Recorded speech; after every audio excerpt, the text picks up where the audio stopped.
Hello Gemini, Sun, Moon and Rising. This is your love life reading for the first half of December. So I know I said last time that I'd go back to the original spread that I had been using in my first videos, but I had such a great response to this spread that I decided to use it again. So what do we have coming up for you this time, Gemini?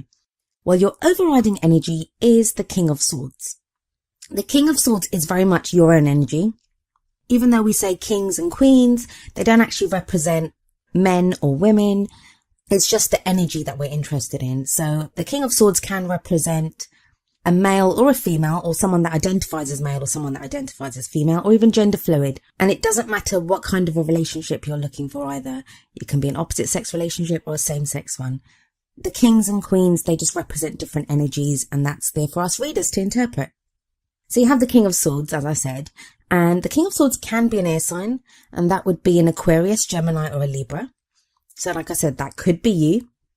In which case, if it is your energy, it means you very much feel in your own power right now. You very much feel, I think this will make sense to some of you Geminis, but you feel more like yourself now than you have done in a very long time. So many of us have gone through so much this year that it's left a lot of us at times wondering who we are or what we're doing.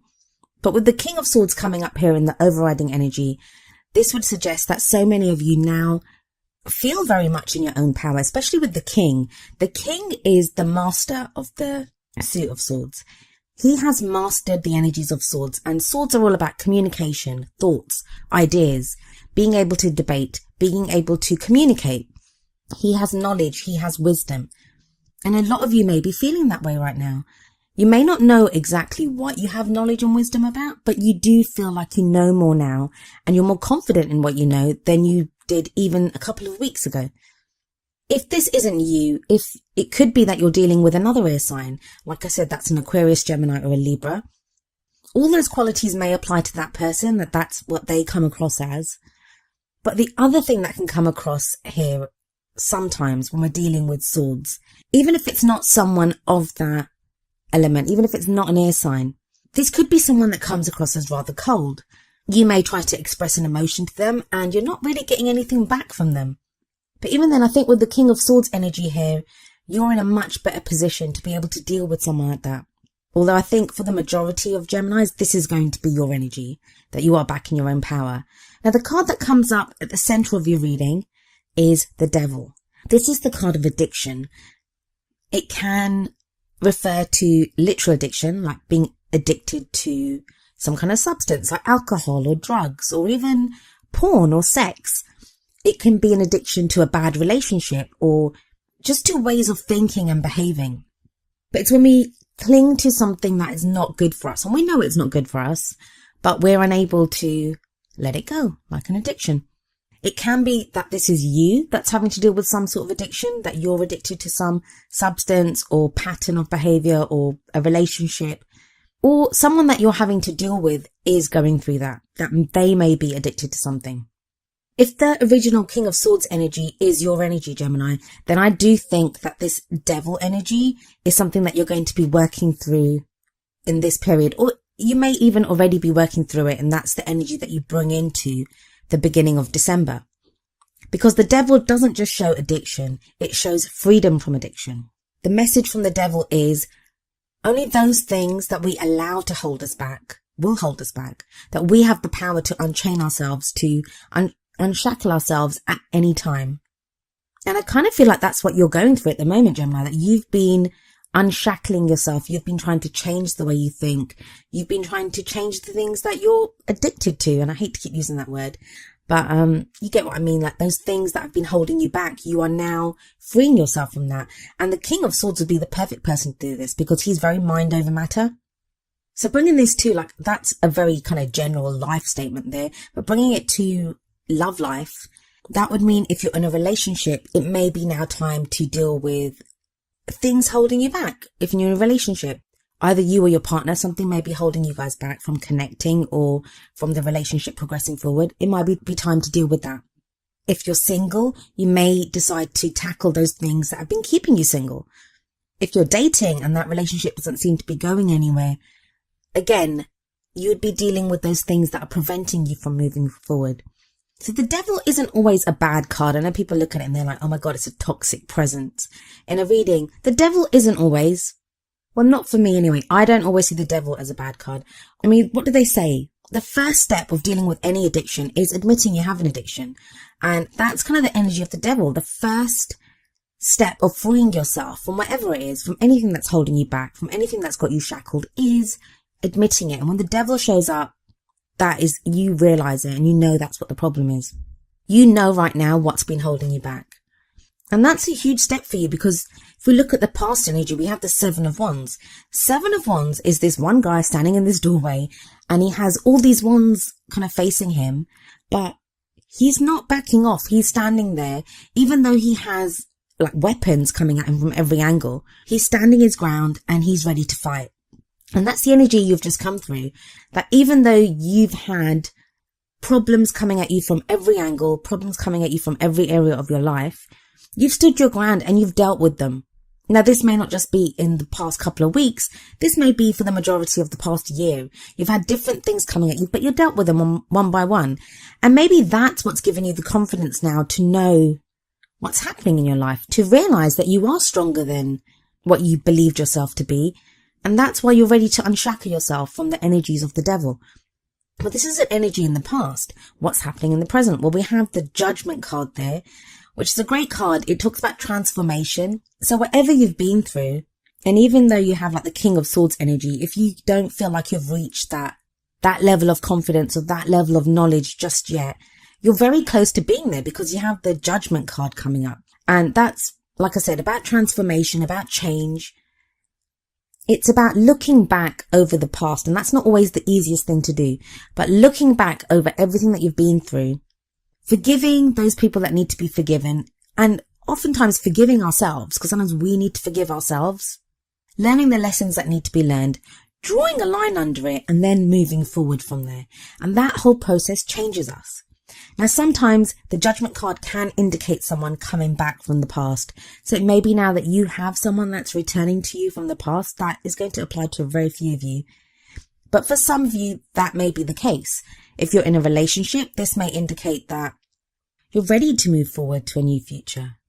With the King of Swords energy, that would make you better equipped to be able to communicate with your partner and to explain that this is the situation. If you're single or casually dating, this is probably going to signify huge changes in what you want from a partner, because you've changed. You've changed so much with the Judgment card. It really is that feeling of facing the future without fear, of looking your future in the face and facing it with eagerness and anticipation for once, rather than worry or strife or, being on the defensive like the Seven of Wands card in the past. And that shows in the next two cards that come up, because you have the Queen of Cups next. The Queen of Cups can be a water sign, and that would be a Pisces, Cancer or Scorpio. But if it's not a water sign, this can indicate someone that's very, very open to love, to loving. The Queen of Cups, she loves without reserve. She is very emotional. She's able to express her emotions. She's very intuitive as well. So it may be that you have someone like this coming into your life, a prospective partner even, or this could be your energy, that where you've gone through the change, you've come back to being who you are, which is very logical, very clear-minded, but now you're in a stable enough place to allow those emotions in, to feel more emotional. She is a very loving person. If the Queen of Cups refers to someone that has returned from your past, then there would be a very kind of loving connection there. It would be different anyway after the Judgment card. And I think for some of you, this will be the rekindling of an old love. But for the majority of you, I feel this is a new energy coming in. And I think it's going to be you. I think it's going to be you that is feeling that love. You that is feeling more emotionally stable. You that's able to express your love. And not just express it, because, the King of Swords can express. He's not very good at expressing emotions, but he's good at expression. He's good at communicating. But with the Queen of Cups, she doesn't just express love, she can receive love too. And sometimes that can be hard for us to accept love from other people. So maybe that's the lesson that you need to learn here, that you can receive love. And the crowning energy, which takes us up to the middle of the month, is the Nine of Cups. And I'm sure you got this last time as well. Nine of Cups is the wish card. It's that whatever you want, you can have it. You've received your heart's desire. I'd love to be able to say that by the time we get to the middle of the month, you will have your heart's desire. But I don't think that's the case, because that would be the 10 of Cups. The 10 of Cups is the happily ever after. But the 9 of Cups tells you that you're almost there. You're almost at your happily ever after. You just have to refine what it is that you want. You just have to decide now, what is it that you want? And I think this first half of December, it's going to allow you to refine that to a level that you haven't probably done so before, and not in a very long time anyway. The 9 of Cups is also a card of celebration. I mean, we see 9 cups here. It's having plenty. It's having lots to share, and it's a love life reading. So you have love to share with people. But if you do nothing else in the next 2 weeks, Gemini, think very carefully about what it is that you want. What do you want? What do you really, really want in your love life? Because by the middle of the month, you're going to have the opportunity to implement that, to call it to you, to manifest what it is that you want. But before you can manifest anything, before you can achieve a goal, before you can make a dream come true, you have to dream it. You have to set that goal. You have to decide what it is that you want. The first card out of the 2 oracle cards I picked for you, it very much resonates with the 9 of Cups. And that is very soon from the Romance Angels deck. And this card says, clearly decide what you want so that it comes to you now. This card is all about the same kind of energy as the 9 of Cups. It's all about asking you, what do you want? What is it that you want? It's almost is the 9 of Cups again, but just in the Romance Angels version. So you have to be very clear on what it is that you want. And I think you'll be in a position to do that. You'll be in a position to do that because you have the Judgment card, because you have the Queen of Cups, because you have the 9 of Cups, and you've gone through the 7 of Wands energy, and it's in the past. And even the Devil, I think, with the cards surrounding it, I feel like that's something that's being overcome. And the other oracle card that came up for you is from the Wisdom of the Oracle deck, and it's number 2, Yin. I shall read you the essential meaning and the relationship message from the book. So the essential meanings: the feminine principle of receptivity, letting someone else make the first move, gathering information and taking in cues, the art of conscious allowing. The relationship message: let others take the lead right now. Your power lies in small gestures, soft awareness, and conscious surrender. By yielding the reins, you will find yourself effortlessly moving closer to what you truly desire. Permit others to tell you who they are and who they can be to you by allowing their actions to speak about them. You'll be pleasantly surprised. So the energy of this card is very much the Queen of Cups. It's not so much the King of Swords.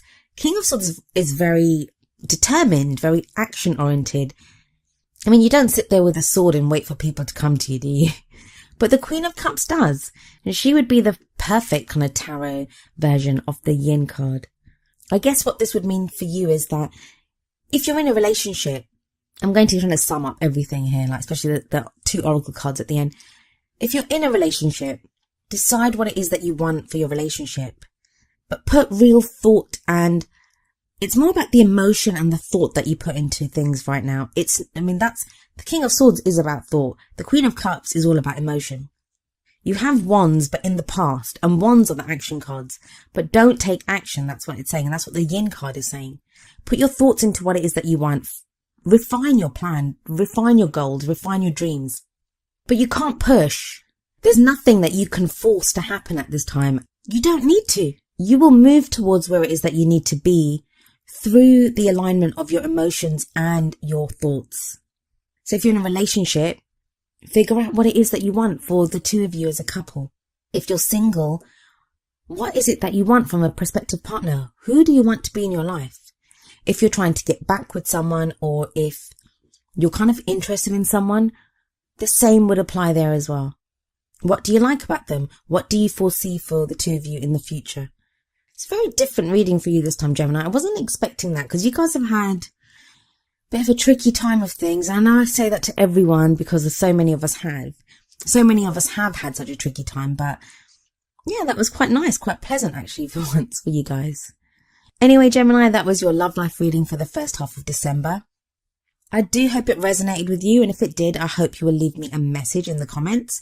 If it didn't, I do apologise, and I hope I can come up with a message for you next time. I'll be back mid-December. I'll see you then. Goodbye for now.